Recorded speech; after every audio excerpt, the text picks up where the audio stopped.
ध्यान कैसे करें? अपने आप से एक सवाल पूछें, आप ध्यान क्यों करना चाहते हैं? आप सभी लोगों के उत्तर अलग-अलग हो सकते हैं। कोई कहेगा, मैं खुद को जानना चाहता हूँ। कोई कहेगा, मैं आत्मा को जानना चाहता हूँ। और कोई कहेगा, मैं परमात्मा को जानना चाहता हूँ। पर सच बताऊँ, तो इनमें से कोई भी कारण इतना बड़ा नहीं है, जो आपको ध्यान तक ले जा सके। क्योंकि खुद को जाने बिना भी आप जी रहे हैं। आत्मा या परमात्मा को जाने बिना भी आपका गुजारा चल रहा है।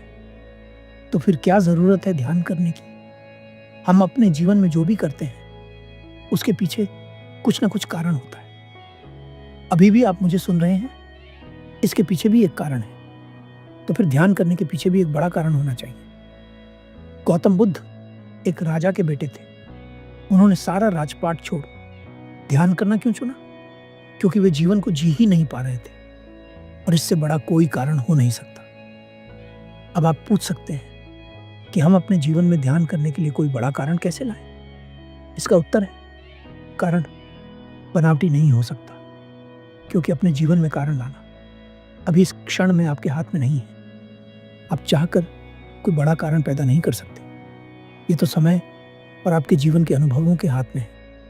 जैसे जैसे आप इस जीवन को जीते चले जाएंगे, वैसे वैसे आप इसकी वास्तविकताओं को देखते चले जाएंगे। अब यहाँ पर है कि आप जीवन की वास्तविकताओं को स्वीकारते हैं या नकारते हैं। अगर आप इन्हें स्वीकारेंगे तो जीवन स्पष्ट होता चला जाएगा, और अगर आप इन्हें नकारेंगे तो जीवन भी उलझता चला जाएगा। अपनी बात को समझाने के लिए ये कहानी एक युवा लड़के की है, जो अपने जीवन में बहुत खुश था। बस उसे हमेशा एक डर सताता रहता था। वो डर था कि कभी उसके घर में किसी की मृत्यु ना हो जाए। वो जब भी घर से बाहर जाता तो सबको ठीक देख कर जाता, पर घर आते वक्त वो डर डर कर घर आता। वो इसलिए डरता हुआ घर आता क्योंकि उसके घर में उसकी बूढ़ी दादी थी, और वह सोचता था कि कभी वह घर पहुंचे और उसे उसकी दादी न मिले। ये विचार उसे बहुत डराता था। उसने और लोगों के घरों में तो लोगों को मरते देखा था, पर कभी भी अपने घर में किसी की मृत्यु नहीं देखी थी। वो कभी नहीं चाहता था कि उसके घर में कभी किसी की मृत्यु हो। एक दिन वह अपने घर से बाहर जाता है, और जब घर वापस आता है तो देखता है कि उसकी बूढ़ी दादी की मृत्यु हो गई है। ये घटना देखते ही वह भीतर तक पूरी तरह से टूट जाता है, क्योंकि जिस बात को सोच सोच कर वह डरता रहता था, वह बात पूरी हो गई थी। इस घटना के बाद वह युवा लड़का अपना घर परिवार छोड़कर चला जाता है। वह पीड़ा से इतना भर जाता है कि वह एक भिक्षु बन जाता है और अपने दुखों के अंत के लिए प्रयास करने लगता है। कई गुरुओं से शिक्षा पाता है, ध्यान करने की कई विधियां सीखता है, पर दुख अभी वैसे का वैसा ही होता है। एक दिन वह युवा लड़का एक वृक्ष के नीचे बैठ रो रहा होता है, तो एक व्यक्ति उस युवा लड़के को देख उसके पास आकर पूछता है, क्या हुआ, तुम रो क्यों रहे हो? वो युवा उस व्यक्ति से कहता है, मैं अपने दुखों का अंत चाहता हूँ। मैंने कई गुरुओं से शिक्षा प्राप्त की है, ध्यान की कई विधियां सीखी हैं, पर मेरा दुख वैसे का वैसा ही है। मैं क्या करूं? वह व्यक्ति भी एक संत था।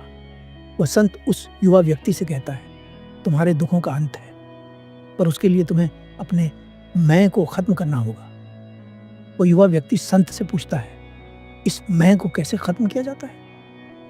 वो संत उस युवा व्यक्ति से कहते हैं, ध्यान ही एकमात्र मार्ग है।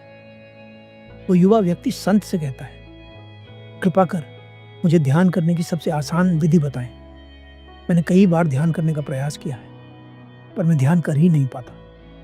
संत कहते हैं, आलती पालती मारकर बैठ जाओ, कमर को सीधा रखो, अपनी आंखें बंद करो और आती जाती सांस को देखते रहो। जब तुम सांस को देखते रहोगे तो तुम्हें पता भी नहीं चलेगा, और तुम्हारा ध्यान सांसों से हटकर कहीं विचारों में चला जाएगा। पर ध्यान रहे, बिना क्रोध किए तुम्हें अपने ध्यान को दोबारा सांसों पर ले आना है।